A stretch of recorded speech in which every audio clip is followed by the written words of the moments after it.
Okey, Assalamualaikum dan salam sejahtera kepada Dr. Muhammad Fazli bin Ali, pensyarah kepada telekomunikasi dan rangkaian komputer ini. Saya Nur Khalida binti Lalim bersama rakan saya iaitu Rozaini Rafiuddin bin Rasmit, Farha Adibah binti Azlan dan Monica N anak perempuan Subramaniam akan membentangkan assignment 3 kami.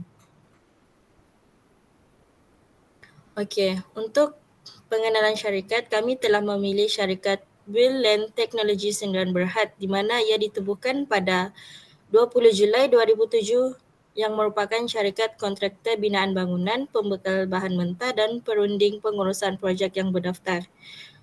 Latar belakang syarikat adalah bermula dari penubuhan syarikat Bill Land Enterprise pada tahun 2004 yang berdaftar sebagai kontraktor kelas D. Pemilik syarikat mengorak langkah memberikan diri menceburi bidang kejuruteraan awam di tahap yang lebih tinggi dan seterusnya menjadi sebuah syarikat kontraktor yang berwibawa. Jadi dalam Bill Land Technology Sdn Berhad ni, jenis perniagaan yang dijalankan adalah kontrak binaan bangunan, perumahan, cuci bangunan, kejuruteraan awam, pembekal bahan binaan dan bahan mentah. Projek yang sedang dijalankan oleh syarikat Bill Land Technology pada waktu sekarang ialah projek perumahan di Paya Keladan. Terusnya rakan saya akan sambung. Saya Rozaini Rafiuddin akan meneruskan dengan susur atur rangkaian dan pelan lantai. Okey, seperti yang dapat dilihat ini adalah pelan lantai dan susun atur rangkaian, iaitu terdapat 10 meja pekerja, 1 ruangan mesyuarat, bilik mesyuarat dan 1 bilik majikan dan juga 1 bilik pantry. Seterusnya adalah topologi pelan rangkaian pejabat, iaitu kami telah memilih topologi bintang. Bagi syarikat ini memiliki 10 komputer yang dikawal selia oleh 1 komputer utama dan juga 1 komputer personal pada bilik majikan. Setiap komputer mempunyai suis pasang dan tutup masing-masing dan juga terdapat 1 LCD pada bilik mesyuarat. Seterusnya rakan saya akan menerangkan perkakasan rangkaian. Okey, untuk perkakasan rangkaian, ia mempunyai Cat6 STP kabel, wire elektrik, information outlet, wireless printer, wireless inkjet printer ataupun seterusnya liquid crystal display projector iaitu LCD, rangkaian komputer peribadi iaitu PC dan penghala router. Terusnya rakan saya akan sambung. Seterusnya, kebaikan topologi bintang ni adalah untuk mudah untuk ditempatkan, iaitu install dan dipasang kabel wiring. Rangkaian tidak akan terganggu apabila salah satu daripada peranti atau peripheral disambung atau dialih.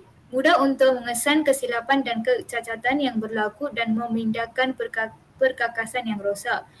Bagi keburukan pula, ia memerlukan kuantiti kabel yang lebih panjang berbanding topologi bus. Jika hub atau concentrator gagal berfungsi, node juga gagal menjalankan tugasannya. Kos yang diperlukan lebih tinggi kerana melibatkan kos concentrators yang mahal. Apabila komputer host rosak, semua komputer akan terjejas dan kehilangan besar kuasa pengkomputeran akan berlaku. Okey, untuk bajet kos ataupun anggaran bajet kos untuk perkakasan tersebut, yang kesemua yang disebutkan tadi, jumlah keseluruhannya adalah 47,408.6 sen.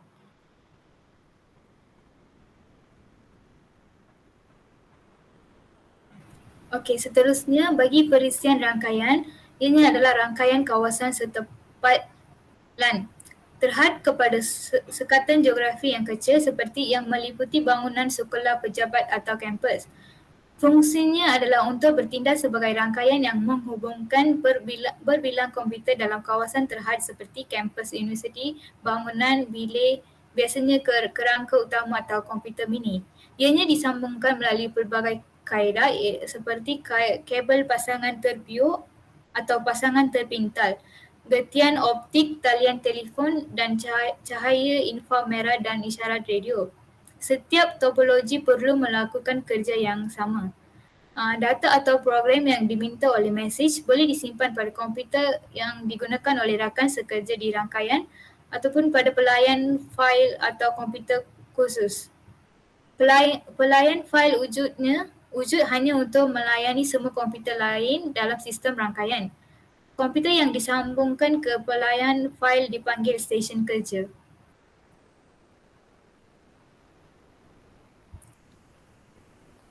Bagi perisian dan sistem pengoperasian rangkaian adalah pelanggan dan pelayan. Ianya membenarkan rangkaian untuk memusatkan fungsi dan aplikasi dalam satu atau lebih fail pelayan khusus. Pelayan fail adalah nadi sistem, menyediakan akses kepada pelbagai sumber dan menyediakan sistem keselamatan. Stesen kerja individu boleh menggunakan sumber dalam fail pelayan. Ianya menyediakan mekanisme yang membenarkan penyepaduan antara semua komponen dan membenarkan berbilang pengguna berfungsi sumber maklumat yang sama walaupun di beberapa lokasi fizikal yang berbeza. Bagi kebaikan pelanggan pelayan adalah ianya berpusat, memenuhi keperluan, fleksibel dan interoperasi. Bagi keburukan pula, perbelanjaan yang memerlukan pelaburan yang banyak, penyelenggaran dan permasalahan apabila fail pelayan mengalami masalah, segala operasi akan turut tergugat dan bermasalah. Seterusnya akan bersambung.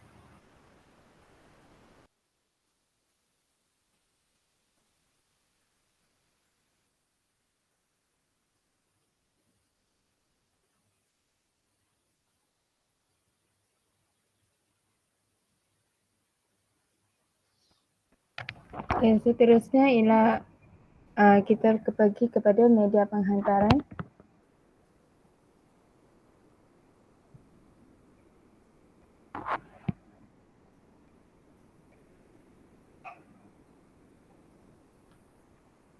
Okey, media penghantaran terdapat 3 kabel utama, iaitu kabel koaksial, kabel twisted pair dan kabel gentian optik. Okey, untuk kabel koaksial ni dia mempunyai 2 jenis, iaitu thicknet dan juga thinnet. Thicknet ni adalah tebal dan thinnet ni adalah nipis saja. Untuk kedua-dua jenis kabel ini ianya menggunakan penyambung yang dikenali sebagai BNC, iaitu British Naval Connector. Untuk kabel twisted pair ini iaitu mempunyai 2 jenis, iaitu kabel unsheathed twisted pair dan juga kabel sheet twisted pair.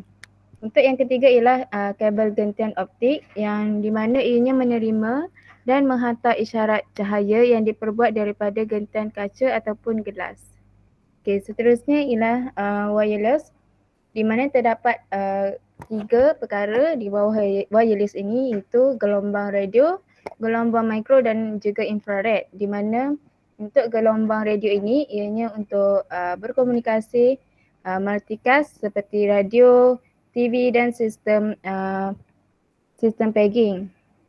Untuk gelombang mikro pula ianya untuk komunikasi unicast seperti telefon bimbit, rangkaian satelit dan juga rangkaian wireless. Untuk infrared yang terakhir pula ianya untuk komunikasi jarak dekat, itu terhad dah dan tertutup dengan menggunakan penghantaran line of sight. Seterusnya kita akan pergi kepada akses internet, di mana internet ini boleh disambung melalui pelbagai kaedah menggunakan khidmat komersial ataupun penyedia khidmat internet, iaitu internet service provider. Okey, untuk komponen internet yang penting ialah web. Worldwide, web ini telah berkembang menjadi sesuatu cara baru untuk berkomunikasi. Komponen grafik web ini mewujudkan sesuatu media baru kepada banyak syarikat untuk mengiklankan produk mereka dan berkomunikasi dengan pelanggan. Mail elektronik ini merupakan alat penting yang boleh digunakan yang menyediakan cara pantas untuk berhubung orang lain dalam jabatan yang sama maupun di seluruh dunia.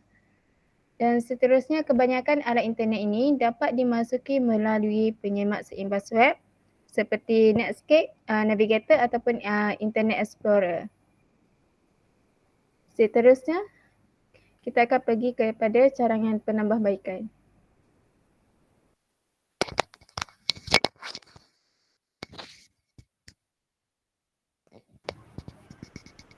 Bagi cadangan penambahbaikan adalah terdiri daripada 4, iaitu yang pertama, menyediakan rangkaian berbeza untuk tetamu. Yang kedua pula melakukan kerja pengemaskinian dan penaitarafan. Cadangan ketiga adalah pemantauan kefungsian alat secara kerap dan terakhir adalah pemantapan data. Sekian, itu sahaja daripada kumpulan kami. Sekian, terima kasih.